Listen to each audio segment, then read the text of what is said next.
9장 가정과 사회, 정부 리더십 어떻게 대할 것인가? 이 시대를 사는 우리는 앞서 잠시 언급한 사도 베드로의 단호한 권고를 깊이 생각해 보아야 한다. 먼저 문맥을 살펴보자. 사랑하는 자들아, 거류민과 나그네 같은 너희를 권하노니 영혼을 거슬러 싸우는 육체의 정욕을 제어하라. 너희가 이방인 중에서 행실을 선하게 가져 너희를 악행한다고 비방하는 자들로 하여금 너희 선한 일을 보고. 여기서 베드로가 말하는 선한 행실은 권위에 복종하는 것이다.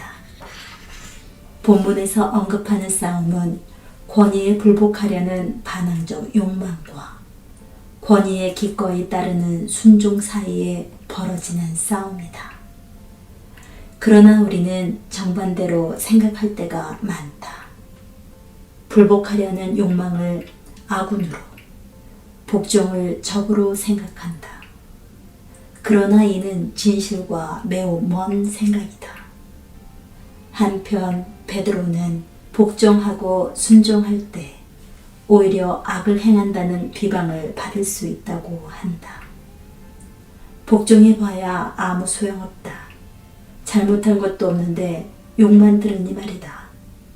이는 사람들이 하는 말일 뿐 순종은 주님께 하는 것이며 보상 역시 그분이 하신다. 종들아, 두려워하고 떨며 성실한 마음으로 육체의 상전에게 순종하기를 그리스도께 하듯하라. 눈가림만 하여 사람을 기쁘게 하는 자처럼 하지 말고 그리스도의 종들처럼 마음으로 하나님의 뜻을 행하고 기쁜 마음으로 섬기기를 주께 하듯하고 사람들에게 하듯하지 말라. 이는 각 사람이 무슨 선을 행하든지 종이나 자윤이나 주께로부터 그대로 받을 줄 알미라. 베드로가 권고한 말을 다시 보자. 인간의 모든 제도를 주를 위하여 순종하되 혹은 그가 보낸 총독에게 하라. 성령은 다스리는 모든 권위에 복종하라고 명하신다. 여기서 베드로가 말하는 왕이 아주 무자비한 사람이며 신자들이 그 왕의 통치하에 혹독하게 핍박당했다는 사실을 잊지 말라. 바울처럼 베드로도 사람 자체가 아니라 하나님이 사람에게 부여하신 권위를 인정하라고 가르친다. 왕이라는 지위에 담긴 하나님의 권위를 이해하거나 인정하지 못했다면 베드로는 헤롯 아그리파 1세에게 복종할 수 없었을 것이다. 하나님의 권위를 모른다면 하나님이 위임하신 권위에 복종하기 어렵다. 진정한 권위를 보지 못한다면 순종하려 애쓸수록 힘만 들 뿐이다. 베드로는 불복종이 적그리스도나 반기독교 감정을 부추긴다는 것을 알았기 때문에 그런 경고를 했다. 대적하는 자인 이 세력은 신이라고 불리는 모든 것과 숭배함을 받는 것에 대항하여 그 위에 자기를 높인다. 신자는 자기가 지금 불법이 영향을 미치도록 돕는지 아니면 그 영향을 억제하는지 물어야 한다. 그 세력을 돕고 있다면 하나님이 아니라 사탄의 원리를 따라 일하는 것이다. 이어서 베드로는 형제를 사랑하며 하나님을 두려워하며 왕을 공경하라고 한다. 권위에 복종하는 정도를 넘어 공경하라고 권고한다. 여기 공경을 뜻하는 말인 헬러 단어 티마오는 존대하다, 영광으로 알다, 공경하다, 높이다로 쓰인다. 나는 오직 내 아버지를 공경한다고 예수님이 말씀하실 때도 같은 단어를 썼다. 1828년판 웹스터 사전은 공경을 존경하고 존중하고 공손히 복종으로 대하며 해당 의무를 수행하는 것으로 정의한다. 거듭 말하지만 여기서 베드로가 가리키는 왕은 당시의 신자들을 핍박한 왕이다. 베드로가 왕을 한 인간으로서 가리켰을 리는 없다. 베드로는 하나님의 임명하신 권위를 지닌 사람으로서 왕을 공경하라고 권고한다. 지도자를 쉽게 조롱하는 문화. 몇 년 전 한 인기 있는 기독교 라디오 방송 대담 프로그램 인터뷰에 내가 쓴 책을 들고 나간 적이 있다. 10분쯤 인터뷰를 진행하다 잠시 쉬는 광고 시간이 되었다. 진행자는 녹음실 밖으로 나갔고 나는 홀로 남아 작게 흘러나오는 광고를 듣고 있었다. 어느 남자가 전국 날씨를 전하는 대목에 갑자기 관심이 쏠렸다. 그는 무수히 많은 청취자에게 미국 북부 어느 주의 날씨가 너무 추워져 주지사의 입술까지 얼어붙었다고 했다. 주지사 이름까지 대면서 이제 그 입술이 얼어붙었으니 입이 열리지 않아 평소 곧잘 내뱉던 실없는 소리를 할 수 없겠다며 우스갯소리를 했다. 나는 경악했다. 내 귀로 직접 들었는데도 믿을 수가 없었다. 이거 기독교 방송 맞아? 말도 안 돼. 그러다 기독교 방송이긴 하지만 일기예보 부분은 미국 연합통신사에서 제공한 것이겠지 하고 생각을 돌렸다. 방금 들은 말 때문에 받은 충격에서 벗어나지 못하고 있는데 진행자가 돌아왔다. 다시 방송에 들어가 진행자는 내게 모호한 질문을 했고 나는 매사에 하나님의 마음을 품는 것이 중요하다고 답했다. 그러다 자꾸만 아까 들은 말이 마음에 걸려 진행자에게 물었다. 방금 전 광고 시간에 들은 내용이 좋은 예가 될 수 있습니다. 여기가 기독교 방송국 맞습니까? 예. 그렇다면 제가 들은 내용은 일반 방송국에서 제공한 부분일 겁니다. 아나운서가 누구였는지는 몰라도 몇 분 전 방송에 나온 말에는 하나님의 마음이 들어있지 않았거든요. 무슨 말씀이십니까? 주지사의 입이 얼어 평소 하던 실없는 말을 못할 거라는 보도 말입니다. 내 말에 갑자기 인터뷰 진행자의 목소리가 불쾌한 어조로 변했다. 그 사람은 저였습니다. 아, 그래요? 성경은 하나님을 두려워하고 왕이나 그 외 권위 있는 사람들을 공경해야 한다고 말합니다. 그의 목소리가 한층 더 가라앉았다. 그거야 그렇지만 농담으로 한 말인데 뭐 잘못될 건 없지 않습니까? 하나님이 우리에게 공경하라고 명하신 대상을 농담거리로 삼으면 안 됩니다. 사도 바울은 너의 백성의 관리를 비방하지 말라고 말했습니다. 그 진행자는 글쎄요, 목사님과 제가 모든 일을 같은 시각으로 보는 건 아니겠죠. 하는 말로 생방송 인터뷰를 예정보다 일찍 마무리했다. 인터뷰를 마치면서 가슴이 아팠다. 그것이 주지사를 존중하고 높이는 것인가? 물론 그 주지사가 늘 존경받을 만한 행동을 하지 않았다는 것은 나도 인정한다. 하지만 그래도 엄연히 그는 주지사였다. 그리스도인들은 권위 있는 직책을 존중해야 한다. 불순한 농담에 영향을 받는 그리스도인들이 얼마나 많은지 모른다. 그러니 그토록 많은 사회 집단이 그리스도인들을 존중하지 않게 된 것이 그다지 놀라운 일이 아니다. 하지만 생각해보자.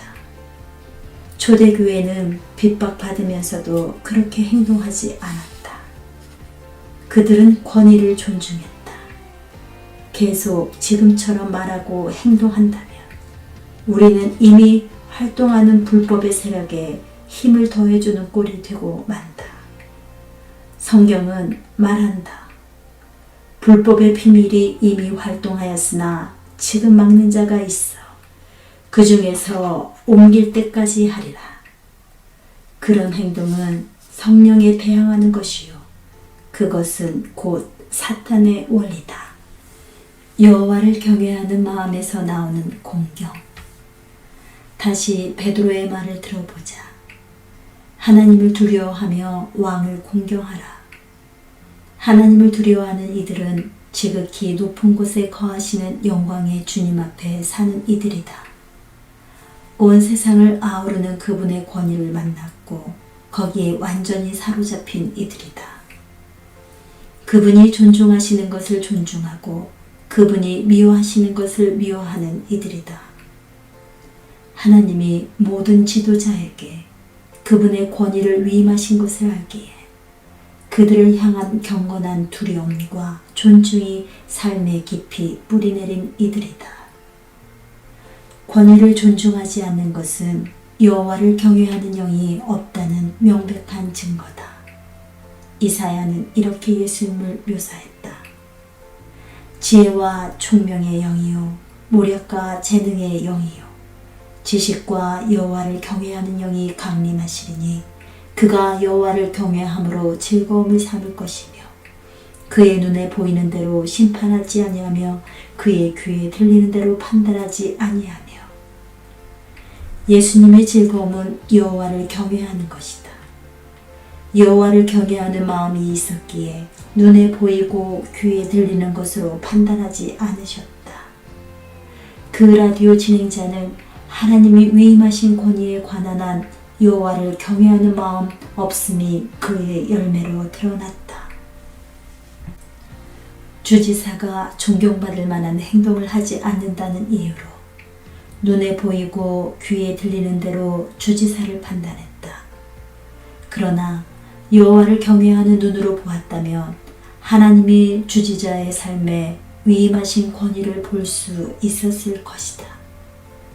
정부 권위를 욕하는 것은 결코 경건한 행위가 아니다. 세례 요한도 권위를 가진 헤롯 왕의 행동을 지적했지만 라디오 진행자와는 사뭇 다르게 접근했다. 첫째, 세례 요한은 헤롯에게 당신이 그 여자를 차지한 것이 옳지 않다고 말했다.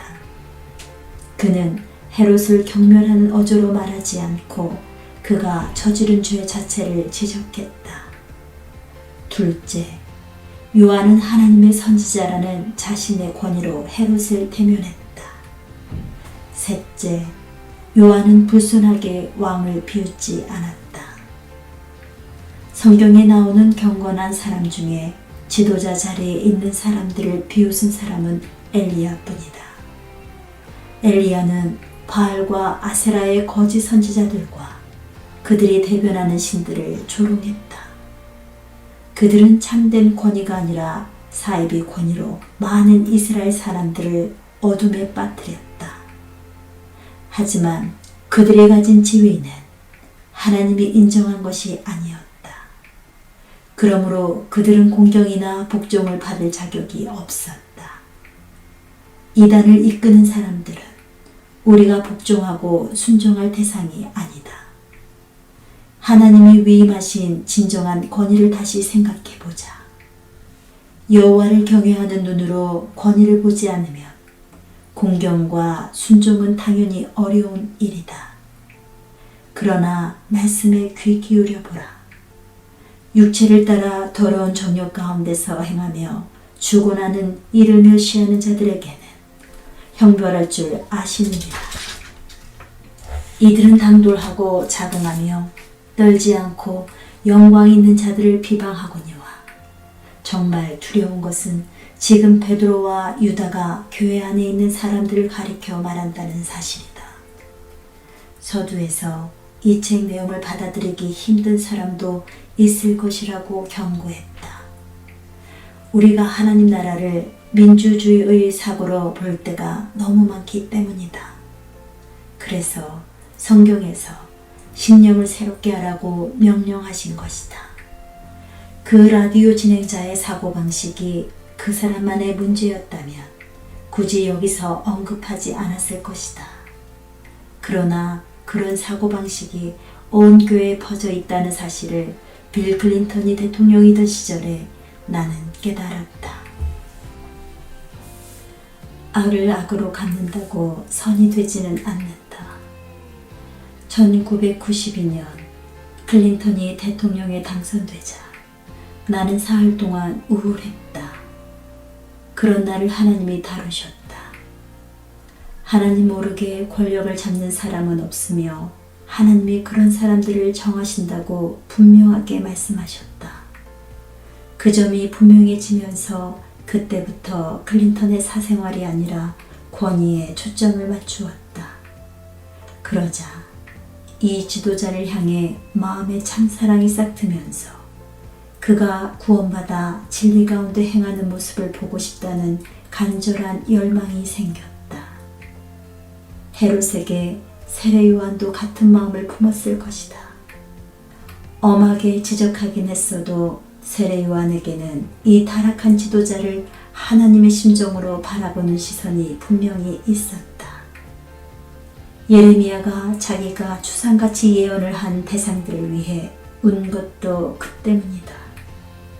증오가 가득한 율법주의적인 마음으로 말하는 사람이 있는가 하며 타는 듯이 긍휼히 여기는 마음으로 주님이 책망하시는 말을 전하는 사람이 있다.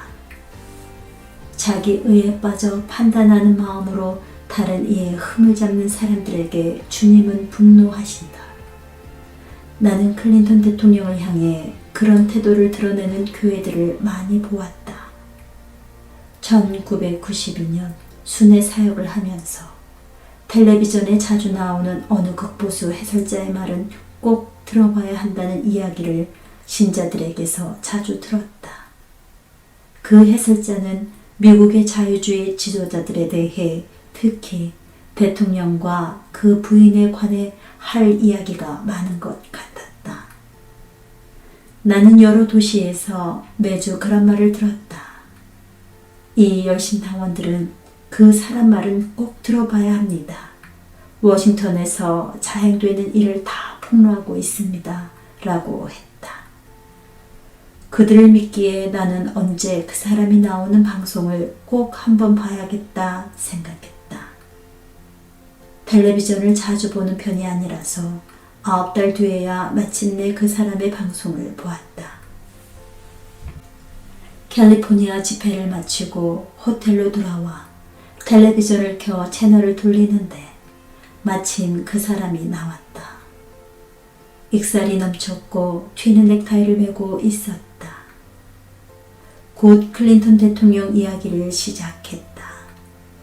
모두들 입을 모아 이야기하던 사람이 바로 이 사람이구나.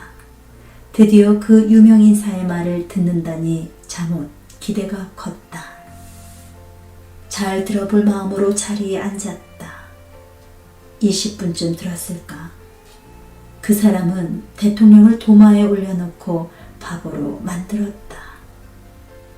농담은 웃겼고 말도 재치 있었지만 나는 줄곧 속이 거북했다. 들릴 말도 없는데 왜 이리 듣기 거북하지? 대통령의 자유주의 사고방식을 그대로 꼬집고 있는데 말이야. 이런 생각이 들어 주님께 여쭈었다. 주님, 제 마음이 왜 이렇게 불편할까요? 성령께서 즉시 답을 주셨다. 너의 백성의 관리를 비방하지 말라. 다른 성경 구절도 불쑥 떠올랐다.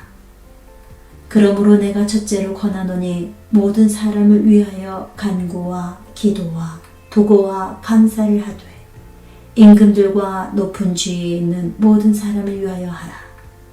이는 우리가 모든 경건과 단정함으로 고요하고 평안한 생활을 하려 함이라. 이것이 우리 구주 하나님 앞에 선하고 받으실 만한 것이니 한 1톤쯤 되는 벽돌로 온몸을 맞은 듯한 기분이었다. 하나님은 우리에게 권위 있는 자리에 있는 사람들을 공경하고 그들을 위해서 기도하고 중보하며 그들에게 감사하라고 명령하신다. 그들을 비방하지 말라고도 명령하신다. 그들을 욕하거나 비난하거나 놀리거나 그들에 맞서 싸우라는 말씀을 하신 적이 없다. 그 해설자의 말은 대체로 맞았지만 악으로 악을 갚는다고 해서 선이 되는 것은 결코 아니다. 사실 그 해설자보다도 그 해설자의 메시지에 맞장구치며 흥분하는 신자들에게 더 화가 났다. 그 해설자는 아는 게 고작 그것밖에 없는 사람으로 여기면 된다. 하지만 신자들이 어떻게 그 메시지에 환호할 수 있는지 이해할 수 없었다. 왕을 공경하는 것은 어디로 갔는가? 하나님은 그리스도인이라면 기도하고 중보하고 감사하라고 하신다. 바울은 갖가지 불법의 일을 행하는 이들만 아니라 그런 일을 행하는 자들을 옳다 하는 이들도 죽음에 이르리라고 경고한다. 어떤 법을 따라 사는가? 호텔에서 있었던 일을 미국 각지를 다니며 설교했다. 깨닫고 회개한 사람이 많으나 간혹 나한테 심하게 화를 내는 사람들도 있었다. 그들은 그 해설자가 미국 정부가 부여한 언론의 자유를 잘 수행한다고 주장했다. 맞는 말이다. 하지만 우리에게는 그 행동보다 우선하는 명령이 있다. 우리는 민주주의 규정대로 사는가? 하나님 나라의 법대로 사는가? 미국이 음주를 허용하니 신자들도 거리낌 없이 술을 마셔야 하는가? 우리에게는 더 높은 법이 있다. 로마에 살던 어느 비신자는 초대교회 그리스도인들을 가리켜 이렇게 썼다. 그들은 지상에서 하루하루를 살아갔지만 천국 시민이다. 그들은 정해진 법률을 준수하지만 동시에 그들의 삶은 법률을 능가한다. 험담을 들어서 좋은 일이 무엇인가? 거기에 무슨 결실이 있는가? 그 해설자가 전하는 메시지를 앉아서 보고 다른 사람들에게 전할 시간이 있다면 차라리 나라의 지도자를 위해 중보 기도하는 것이 훨씬 실속 있는 일이 아닌가. 순종하며 살면 그 결과로 우리가 모든 경건과 단정한 중에 고요하고 평안한 생활을 하게 된다고 하나님이 말씀하지 않으셨는가? 내가 아는 목사는 클린턴 대통령에게 이렇게 말했다. 무지한 아이들을 살해하는 일을 허용하는 법률을 제정하는 지도자는 누구든 하나님의 심판을 받아 지옥불에 들어갈 것입니다. 이 목사는 세례 요한처럼 행동했다. 아직 태어나지 않은 아이들과 대통령을 위해 참된 사랑과 의분으로 말했다. 대통령의 권위를 존중하면서도 진실을 말했다. 이런 사람은 결코 대통령을 조롱할 사람이 아니다. 권위를 난도질하는 명사들의 말에 귀 기울인다면 하나님의 심정을 잃는다. 중상하는 데 귀 기울이면 영원한 열매를 맺을 수 없다. 행동에 배어나오는 공경. 권위를 주님이 지명하여 세우신 것임을 안다면 그 권위를 공경하는 마음이 행동에 배어 있어야 한다. 바울은 이렇게 권고한다. 내가 권세를 두려워하지 아니하려느냐. 선을 행하라. 그리하면 그에게 칭찬을 받으리라. 그는 하나님의 사역자가 되어 내게 선을 베푸는 자니라. 그러나 내가 악을 행하거든 두려워하라. 그가 공연히 칼을 가지지 아니하였으니 곧 하나님의 사역자가 되어 악을 행하는 자에게 진노하심을 따라 보응하는 자니라. 그러므로 복종하지 아니할 수 없으니 진노 때문에 할 것이 아니라 양심을 따라 할 것이라. 너희가 조세를 바치는 것도 이로 말미암음이라. 그들이 하나님의 일꾼이 되어 바로 이 일에 항상 힘쓰느니라. 모든 자에게 줄 것을 주되 조세를 받을 자에게 조세를 바치고 관세를 받을 자에게 관세를 바치고 두려워할 자를 두려워하며 존경할 자를 존경하라.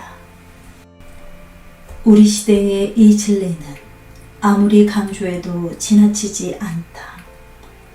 하나님은 권위에 있는 사람들을 하나님의 사역자, 하나님의 일꾼이라고 부르셨다. 당연히 공경과 존경을 받아야 하는 이들이다. 경찰관, 소방관, 시장, 시의원, 주지사, 법관, 국회의원 같은 공무원들을 볼 때마다 나는 마음이 뜨거워진다. 시청이나 연방청사에 갈 때면 내 안에서 존경심이 솟아오른다. 친구들 중에 상원 의원들이 있는데 그들을 볼 때마다 이름을 부르지 않고 항상 의원님이라고 깍듯이 부른다. 나는 하나님이 그들에게 주신 직책에 존경심을 표하고 싶다. 그들은 하나님의 사람들을 섬기는 하나님의 일꾼이다. 또한 앞구절에서 권위에 있는 사람들이 자신의 의무를 수행하는 것이 곧 하나님의 일꾼으로서 일하는 것임을 명심해야 한다. 제한 속도를 어기고 달리다가 백밀러에 쫓아오는 경찰차가 보이거든 사탄을 막아달라고 기도하지 말라. 경찰은 사탄이 아니다. 그들은 하나님을 위해 일하는 일꾼이다. 따라서 자비로운 경찰관을 만나게 해달라고 기도하는 편이 옳다. 나는 과속하다 딱지를 떼인 적이 몇 번 있다. 그때마다 딱지를 받은 후 경찰관에게 이렇게 말했다. 잘못했습니다. 이렇게 수고해 주셔서 감사합니다. 제 위반을 용서하십시오. 그럴 때 경찰관 표정이 어떤지 당신도 한번 봐야 한다. 경찰관의 행동이 완전히 바뀐 적도 있다. 처음에는 나를 거칠게 대하던 그 경찰관이 내가 자기 권위를 존중하자 갑자기 친절해졌다. 한순간 그가 딱지뗀 걸 취소할지도 모른다는 생각이 들 정도였다. 앞서 이야기한 라디오 방송 진행자가 명예를 더럽힌 그 주지사가 일하는 주에서 목회하는 친구가 있다. 그 친구는 도시를 위해 기도하면서 어떻게 하면 진정한 변화가 일어날지 하나님께 여쭈었다.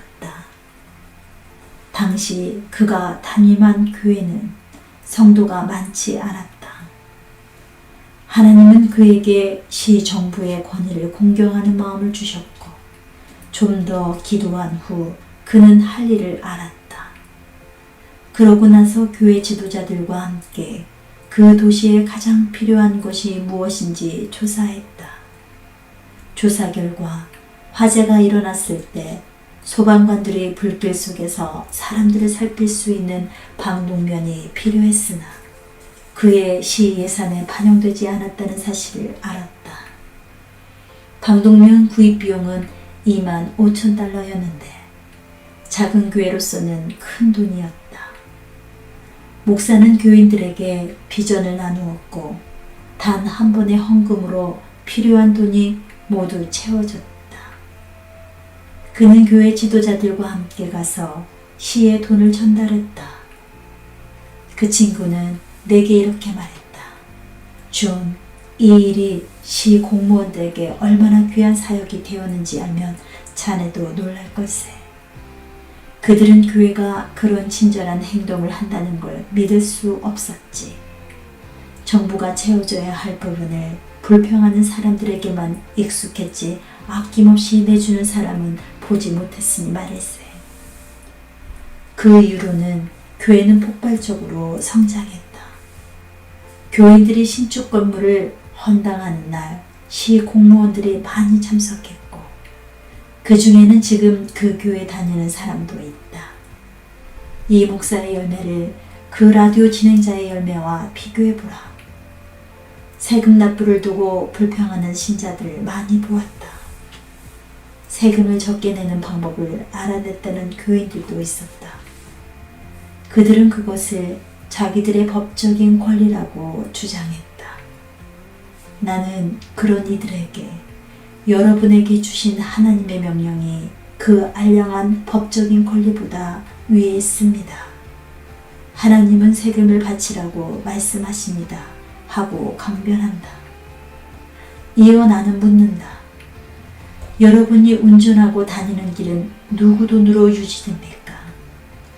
여러분을 보호해주는 경찰관, 소방관, 국회의원들은 누구 돈으로 생활합니까? 신자들이 세금 액수를 줄이려고 속인다는 이야기를 회계사들에게서 들을 때면 가슴이 아프다. 나는 우리 재단 회계사들에게 저는 타협하고 싶지도 않고 세금을 줄이고 싶지도 않습니다. 하고 단호하게 말했다. 납세란 우리를 섬기는 정부에게 보답할 수 있는 기회다.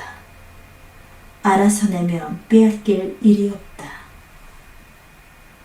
그리스도의 몸인 교회가 이 점을 확실히 한다면 우리는 모든 민족과 세계에 더 힘있게 증거할 수 있을 것이다. 우리는 권위에 있는 사람들을 공경하는 법, 즉 그들을 존경하고 존중하고 복종으로 공손히 대하며 맡은 의무를 다하는 법을 배워야 한다. 그러면 하늘에 계신 아버지를 공경하는 것이다. 왕을 공경할 때 여호와를 경외하는 당신의 마음이 드러난다. 모든 분야의 권위를 공경하라. 왕을 공경하라는 명령은 정부 권위와 관계에 있다.